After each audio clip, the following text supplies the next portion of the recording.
Hi there, I'm Sheila. Lovely to be with you. And this video is called Spirit's Advice When You Don't Want to Live Like This Anymore, but you don't know what's next. So at the minute, a lot of us are going through huge changes, and these changes have been coming for quite some time. Most of us are being pushed right out of our comfort zones. Now, just to give you an idea about what this may look like for you, you may find that what you've been doing doesn't work anymore, either in a relationship or a career or within a business. You may find that people are not understanding you in the same way. You may get the sense that you're in a different place to them. You may also feel that habits that other people have got are unbearable for you to ignore any longer, but in order for you to address those habits, there's going to be conflict and possibly even a breakup, a walking away, an ending, and you don't know how you will cope with that, and it scares you. Perhaps you yourself have been feeling that you've got itchy feet, but you don't know how to explain this to your employer, your lover, your husband. Perhaps you just are so tired that you're ready to go and you don't have the energy to figure out what's next, because day by day it's enough for you just to get up and eat and sleep. So this is happening for a lot of people. The reason this is happening is that you were all given a new life purpose about 3 weeks ago. But even that new life purpose is only one particular step, because the energy of this has actually been coming since before December. And what I've noticed is that people have ignored, avoided, placated, capitulated, tried to mollify the situations and the people around them so that change doesn't happen.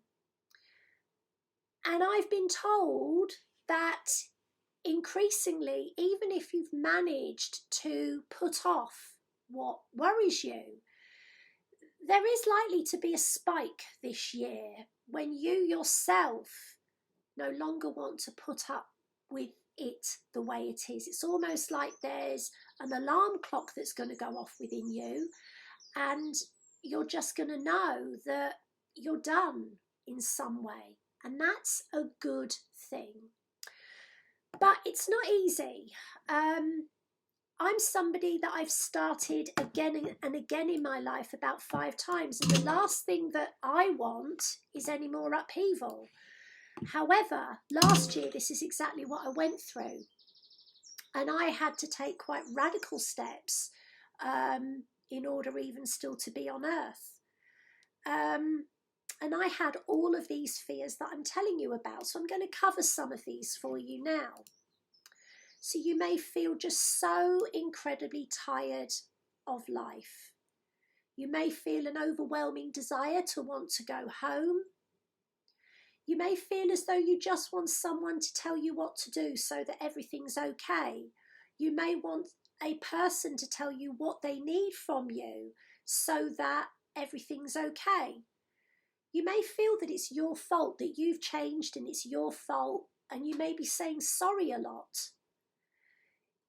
You may be feeling as though things just aren't the same, but they are doing a great ostrich impression.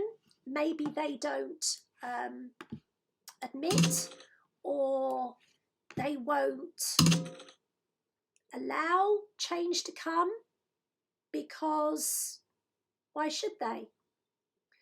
So first of all, it's okay not to be in the same place that you were in. You're not supposed to be in the same place that you were in.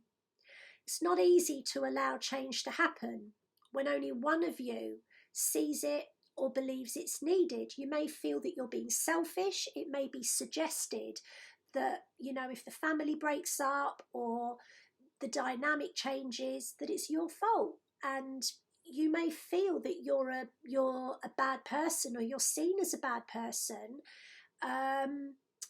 if that is suggested. And, you know, I'm also going to say, very often when people start extra relationships, it's not because they're bad people or they're cheats. It's because they sensed that the soul contract ended, and the other person wouldn't acknowledge that, didn't want to, or was scared to. So what happens if you don't acknowledge that something has changed is that there'll be a period where your higher self will allow that to ride. But then your higher self will bring something in to force it to change. Sometimes that's not easy. So your guides do understand your natural fear of loss. However, they also know it will be much harder for you if you don't address it at all. Now, think of change as evolution, not endings. It means a gradual, accelerated shift. You don't need to know what that shift is. You just need to be willing to acknowledge it's happening, because it will happen. And, you know, I want to use the example of time-lapse photography. With time-lapse photography, even if it's just a little flower in your garden, every day that flower is changing just as we are. And that change is going to happen whether you've got a camera trained on that flower or not. Change is going to happen whether you like it or not. And it is far better for you to go with that change than try to move against it, because it is an irresistible force. Now, the other thing that Spirit have asked me to share with you is that we all have about 4 possible futures at any one time on any one subject. The future that manifests is the one that you've got the most attachment to. One of the strongest forms of attachment is denial. So if you deny something, avoid it, suppress it, look away, it gets louder, and that's what the universe is going to bring. So what can you do when you just don't want to live like this anymore, but you don't know what to replace it with? That if you do make that break, if you do make that change, that you're going to be all right, that you're going to be able to pay your rent, that your kids are going to still love you. What can you do? So the first thing we're going to do is we're going to say this. Number 1, establish a connection with your abilities so that you're able to trust what you get. Everybody has the ability to hear, sense, feel, know the guidance of your team. You don't have to be clairvoyant. There's no point having a spirit team if their guidance can't guide you. Nobody, whether they are an atheist, a murderer, nobody is on earth without a spirit team. It is impossible for you to be alone. Completely impossible. You may never consciously know who your guides are. There are thousands of stories of people crossing over, realizing with great surprise that these are their guides, and they remember them straight away. The minute they come out the body, they remember them. So you have the ability to sense the guidance, and it's not important that you know who the guidance is from. It's just important that you feel you can trust it, because if you don't trust the guidance, you're not going to take it. And if you don't take the guidance, that's where your higher self is forced to change things in a way that didn't need to occur. The other thing that Spirit have said, it's a really good idea to establish a connection with at least one of your guides that you can trust. Again, you don't need to be clairvoyant. You can either choose who that guide is, such as a well-known archangel, or you can find out who that guide is. Number 3, the guidance that you get about what's next may not be logical at all. It may be the most illogical answer to a very pressing problem. So when I had a pressing problem, my guides told me to be creative. They told me to do art. They told me to do anything creative I could, because it allowed excess energy to come out of my hands, which allowed more source energy to come in, which is what flushed everything through. And it wasn't logical. So in the face of this problem, you're asking me to paint stones and learn to paint my nails. That's your answer, really? It was the best answer they could have given me, because in the painting of mandala stones, my mind was focused, and that's when I heard my guides. So the guidance you get may not be logical in the face of what you consider to be a very pressing issue. And the other thing that Spirit want you to know is that a psychic will often tell you what they see as your most pressing change.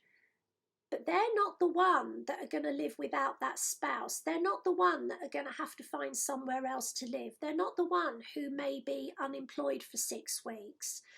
My guidance to you is that you know best as your true self. Now, what we think is the right thing to do, ignore the elephant in the middle of the room and bury our heads in the sand, is not the same as what it is right to do.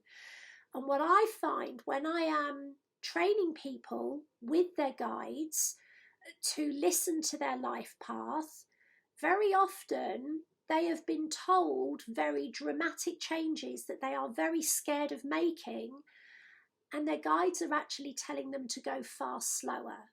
They're actually breaking it down into steps that are far slower, manageable, and feel very reassuring to those people. So bear in mind, with the greatest of respect, if you ask somebody else their opinion, you're going to get it. And if they see that you're in an unhappy marriage, or they feel that you're being bullied by, your boss, their natural reaction will be, get out. It's not that easy. It's not that easy if you don't have another job to go to. It's not that easy if you don't have another income stream, or you have young kids. It's not that easy. Your guides know your situation. You need to work with your guides. It's far better for you to work with your guides than expect someone to work with your guides for you, because your guides know you. The psychic won't know your guides. Even if we can get their names, the psychic won't know your guides like you know them, and they know you. It's a very intimate relationship. They know your capacity to create change. Okay, the final piece of advice, if you just can't live like this anymore, you may not feel that you can act until you know what's next. That is often a sign that you're ready for your auric energy to change, so that the change flows in. So in other words, get off high alert. The work you really need to do is energetic before it is physical. And so many times when I'm working with people, they only feel ready to make the change when they've spent quite a few weeks changing the energy within their aura, so that their confidence is higher, their self-worth is higher, which allows new opportunities to naturally come in, which means that those changes are not as urgent as perhaps they were. So our guidance is, if you can't live like this anymore, you really need to connect with your higher self and hear what's needed. And it is my 99.9% certainty that however urgent something seems, it is more urgent that you change your energy than you change your life, because the life changes will happen easier once your energy has changed. And sometimes a clearing is the first start of that, but very often there are beliefs that need to change. There are karmic energies that need to be cleared. there are healing that needs to happen. When you feel ready to make the changes, you will. You're not going to do anything because some psychic or some life coach or some best friend tells you to. It's got to be right for you. The only people who know that are you and them, not them. So we hope that this has helped you. If you would like to establish a stronger connection with your inner guidance, with your guides, with your higher self, if you want to find out what your higher self is like, if you want to get an idea of the energy of your guides, if you want to understand your gifts so that you are able to figure out your purpose, get in touch with me, because this is what we do. And you can find out information about my trainings over at www.sheilamaria.com/work with me. It's going to be all right. Lots of love. Bye for now.